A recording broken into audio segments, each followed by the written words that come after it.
Hi everyone, ఎలా ఉన్నారు అందరూ? అమ్మవారు చూసారు కదా, గోపురం కింద ఎంత అందంగా కూర్చున్నారో. నాకైతే ఇది చాలా బాగా నచ్చింది. ఇది మా నాన్న గోల్డెన్ టెంపుల్ నుంచి తీసుకొచ్చారు.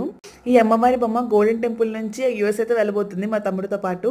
ఎస్, మా తమ్ముడు యూఎస్ రిటర్న్ అయిపోతాడని చెప్పా కదా, దానికోసం ప్యాకింగ్ అంతా స్టార్ట్ చేసేసాము. అండ్ ఇంక వాళ్ళకి కావాల్సిన అయితే షాపింగ్ స్టార్ట్ చేసేసాము. అండ్ ఎవరైనా ఇంటి కొబ్బరి పొడి పంపిస్తున్నారంటే ఒకసారి ఆలోచించండి, ఎందుకంటే అది కొంచెం వైట్ పౌడర్ లా ఉంటుంది కదా, అంత యాక్సెప్ట్ చేయరు. అండ్ అలాగే సోప్స్ అయితే ఖచ్చితంగా పంపించండి. యూఎస్లో షవర్ జెల్స్ అవి తక్కువ, కానీ సోప్స్ కాస్ట్లీ అంట. అండ్ యూఎస్ వెళ్ళే వాళ్ళకి లేదా అదర్ కంట్రీస్కి వెళ్ళే వాళ్ళకి ఖచ్చితంగా పంపించాల్సింది మ్యాగీస్. అవి చితికిపోకూడదని ఇలాగా మనకి చాక్లెట్ డబ్బాలు ఉంటాయి కదా, అందులో పెట్టాము.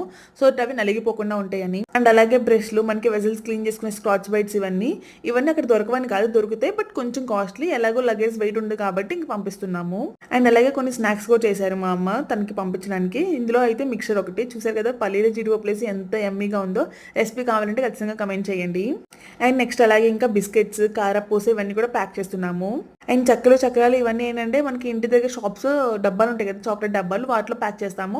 సో దట్ కొంచెమైనా సేఫ్గా వెళ్తాయని. అండ్ అలాగే వాటికి ప్లాస్టర్ కూడా వేస్తాము, అది మూత ఊడిపోయినా కానీ బట్టలన్నీ పాడవకుండా ఉంటాయని. ఈ టిప్ అయితే మాకు చాలా బాగా యూజ్ అయింది. ఎవరైనా కొరియర్ చేయాలనుకుంటే ఇలాంటి చాక్లెట్ డబ్బాలు ప్రిఫర్ చేయండి. ప్యాక్ చేస్తే సరిపోదు కదా, వెయిట్ చూసుకొని ఇటు అటు మాత్రం సరిపోయింది చాలాసేపు. Thank you.